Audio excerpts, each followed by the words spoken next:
Social science का ये बहुत ही ज़बरदस्त क्वेश्चन आंसर का श्रृंखला है एमपी बोर्ड के लिए। जैव संसाधन, जिन संसाधनों में जान होती है उसे जैव संसाधन कहते हैं। उदाहरण लिखेंगे आप, मनुष्य और पेड़ पौधे। अजैव संसाधन, वे संसाधन जो निर्जीव वस्तु से बने होते हैं, अजैव संसाधन कहते हैं। चट्टान और धातु, चट्टानें और धातु। बेटे, सतत पोषणीय विकास से क्या आशय? ऐसा विकास जो पर्यावरण को बिना नुकसान पहुंचाए और वर्तमान विकास की प्रक्रिया भविष्य की पीढ़ियों की अवहेलना ना करे, मतलब उनको भविष्य में आने वाली जनरेशन भी उस विकास का फायदा उठा सकें, उसे सतत पोषणीय विकास कहा जाता है। इसे अंग्रेजी में बोलते हैं सस्टेनेबल डेवलपमेंट।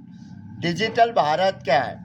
डिजिटल भारत ज्ञान आधारित परिवर्तन है। भारत सरकार की एक योजना है कि पूरे इंडिया के लोगों को डिजिटली आपस में ट्रांजैक्शन जो होते हैं, जैसे स्कूल के बच्चों की स्कॉलरशिप कहाँ आती है बेटे?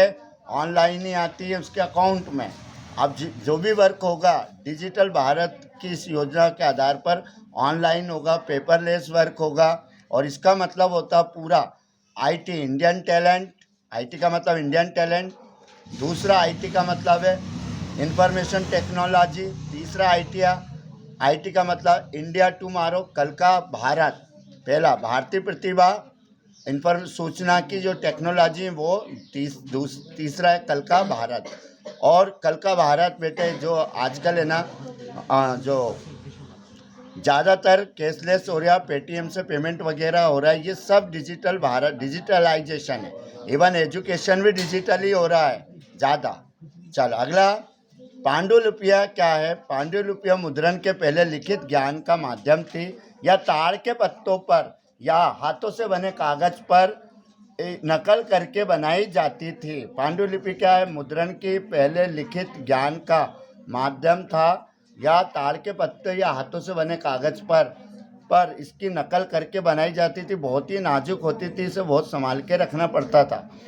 गिरमिटिया मजदूर किसे कहते हैं? अनुबंध मजदूर को ही गिरमिटिया मजदूर कहा जाता है। 19वीं शताब्दी में भारत से दूसरे देशों में काम कराने के लिए मजदूरों को ले जाया जाता था, जिन्हें गिरमिटिया मजदूर की संज्ञा दी गई। यह नई दास प्रथा का रूप था। आपने कभी नाम सुना होगा, सुनील नारायण। लगते हैं क्या है? इंडियन नाम लगता है, लेकिन ये गिरमिटिया मजदूर हैं, उनकी संतान है। राम नरेश सरवन वेस्ट इंडीज से क्रिकेट खेलते हैं।